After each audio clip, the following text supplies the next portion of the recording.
महापुराण की कथा कहती है यदि राहु है, केतु है, शनि है, मंगल है, बुध है, शुक्र है, शनि है, आपको कोई भी ग्रह परेशान कर रहा है, आपके जीवन में कोई ग्रह अगर अनिष्टकारी है, आपके जीवन में अगर कोई ग्रह अनिष्टता प्रदान कर रहा है, तो निवेदन है शंकर के मंदिर में जो कलश लेकर आप जाएं, जल लेकर जाएं, उस कलश में मात्र अक्षत के 2 दाने डालकर ले जाएं, मात्र 2 अक्षत के दाने। जैसे सूर्य नारायण को प्रसन्न करने के लिए अपन कुंकू डाल लेते हैं, हल्दी डाल लेते हैं जल में, या चने की दाल डाल लेते हैं जल के अंदर। सूर्य नारायण को प्रसन्न करने के लिए हमने चने की दाल डाली, कुंकू डाला, हल्दी डाली, और कभी कभी सूर्य नारायण भगवान से बहुत जरूरी काम है और वो कार्य हो ही नहीं रहा है, या तन पर कोई रोग हो गया है, तो उसको मिटाने के लिए कई बार हमने भगवान सूर्य को अर्घ देते समय सफेद फूल भी डाला है, कभी लाल फूल भी डाला है। उसी तरह भगवान शंकर से निवेदन करने के लिए, हमारी ग्रह दशा सुधारने के लिए जल के पात्र में 2 अक्षत के दाने, अक्षत भी पूर्ण अक्षत, पूर्ण अक्षत, खंडित नहीं, पूर्ण अक्षत भगवान शंकर को समर्पित करने। और बाबा भोलेनाथ को जब हम जल समर्पित करें तो राहु, केतु, मंगल, शनि, शुक्र, बृहस्पति जितने ग्रह हैं सब अनुकूल हो जाते हैं महाराज, सब अनुकूल। इतना बड़ा दर्पण जिसमें मुंह देखते हो आप, मुख, इतना बड़ा दर्पण लिया।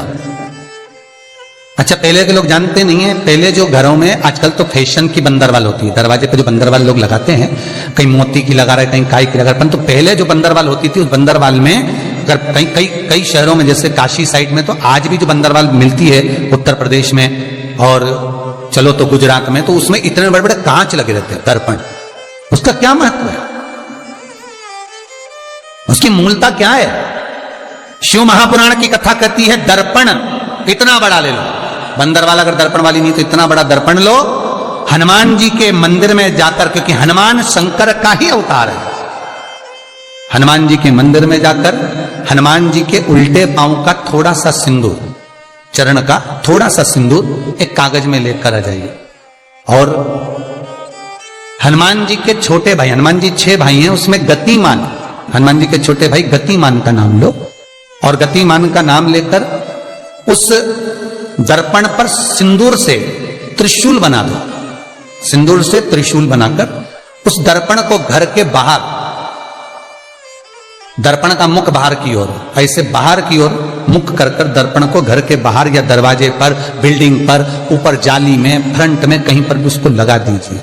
महाराज केवल शंकर का स्मरण कर कर, गतिमान का नाम लेकर, हनुमान के उल्टे पांव का सिंदूर का त्रिशूल बनाकर जो दर्पण को लगा देता है, आपको 1 महीने के अंदर अंतर मालूम पड़ जाएगा कि पिछले जो महीने निकले हैं उस महीने का अंदाजा लगाना कि घर में लोग कितने बीमार पड़ते थे, और इस दर्पण को लगाने के बाद बीमारी कम हुई कि नहीं हो कम तो ठंडा कर देना, क्या जा रहा है, पर करके जरूर देखना, विश्वास रखकर करोगे, भगवान शिव का अनुमोदन कर कर, भगवान शंकर पर विश्वास रखकर करोगे तो बीमारी घेर नहीं सकती।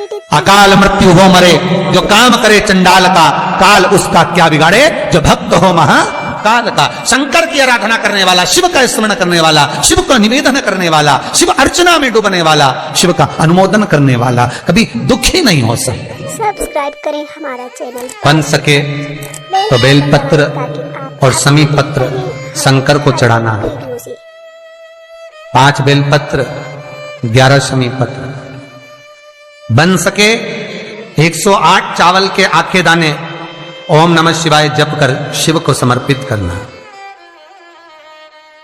महाराज सब्सक्राइब करें हमारा चैनल, दुख तकलीफ ज्यादा है, रोग बीमारी ज्यादा है, हमारे हर एक तो पानी में लाल चंदन घोलकर, लाल फूल डालकर, बेलपत्री के पेड़ के नीचे। कई लोग कहते हैं गुरुजी क्या दूध चढ़ाना जरूरी है शंकर पर? कई लोग कहते हैं गुरुजी क्या दही चढ़ाना जरूरी है शंकर पर? शहद चढ़ाना जरूरी है? घृत चढ़ाना जरूरी है? शक्कर चढ़ाना जरूरी है? शिव महापुराण की कथा कहती है 5 चीजें शंकर भगवान पर चढ़ती है। दूध अर्थात घर में लक्ष्मी की वृद्धि करता है, इसलिए चढ़ाया जाता है। दही शंकर भगवान पर इसलिए चढ़ाते हैं क्योंकि यह परिवार को जोड़ता है। जिसके परिवार में क्लेश ज्यादा होता है, जिसके परिवार में आपस में तकरार ज्यादा होता है, उसको दही जोड़ता है।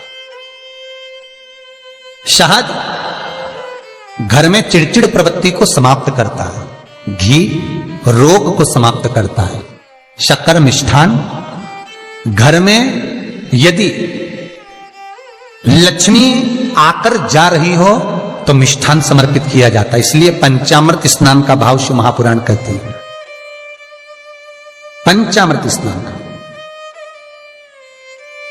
भगवान, इसलिए 5 चीजें शंकर को समर्पित हैं। दूध, दही, घृत, शहद, शक्कर, अर्थात मिष्ठान। शक्कर से मूलतः यहां शिव महापुराण में शक्कर नहीं लिखी है, मिष्ठान। अब लोग शक्कर पीस कर अभिषेक करते हैं, परंतु मिष्ठान अर्थात गाय के दूध से निर्मित कोई मिठाई, और उस मिठाई से भगवान शंकर का अभिषेक। अब लोग भले शक्कर रखने लगे शंकर जी के अभिषेक में, पर यहां शक्कर नहीं लिखा है, यहां मिष्ठान।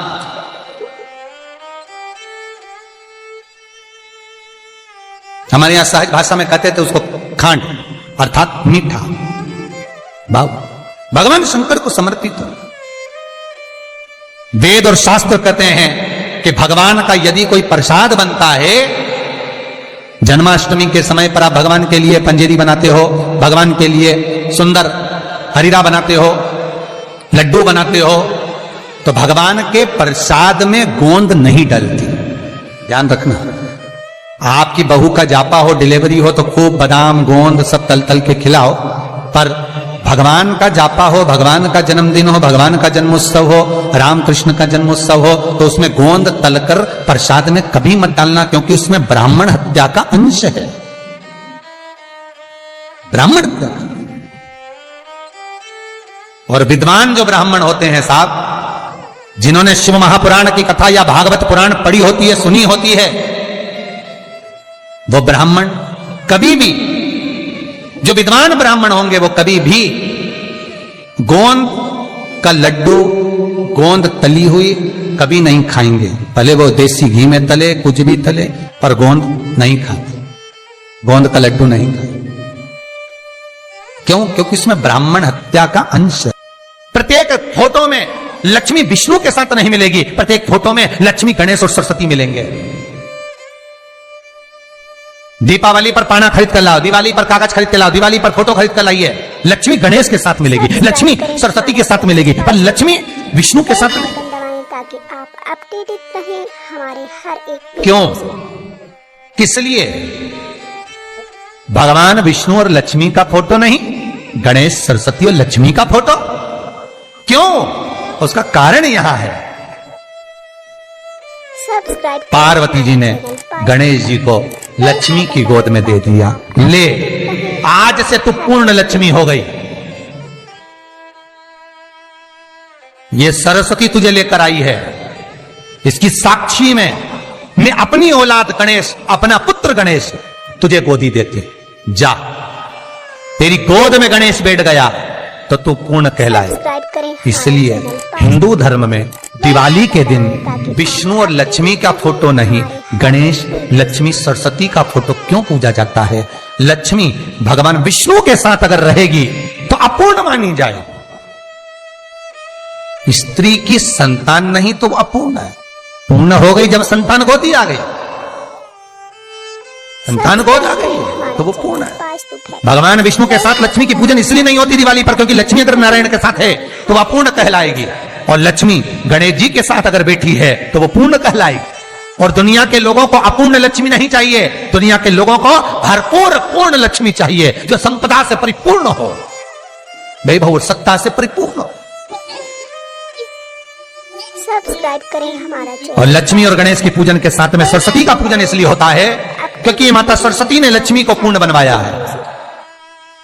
माता सरस्वती की साक्षी में लक्ष्मी पूर्ण हुई है, इसलिए दिवाली के दिन गणेश, लक्ष्मी और सरस्वती, इन तीनों का पूजन होता है। कई माताएं कहती है, गुरुजी मेरा पति तो मंदिर ही नहीं जाता, गुरुजी मेरा पति तो भजन ही नहीं करता, मेरा पति तो कभी मंदिर जाता ही नहीं है, मेरा पति तो कभी शंकर को जल ही नहीं चढ़ाता, मेरा पति तो कभी शंकर के अनुमोदन ही नहीं करता। आपसे निवेदन है, नहीं करता मत करिए, आप तो कर रहे हो ना। बहुत दूसरों से आशा ना रखिए, आप कर रहे हो बहुत है, आपका पुण्य मिले वो बहुत है। करो, आप करो। हो सकता है सब्सक्राइब करें। जिस दिन विश्वनाथ की कृपा होगी, जिस दिन शंकर करुणा करेंगे, जिस दिन मेरे भोले बाबा दया करेंगे, उस दिन इसको खींचकर मंदिर में बुला लेंगे। आप बुलाने वाले नहीं होंगे, शंकर कृपा करेंगे तो ये अपने आप आ जाए।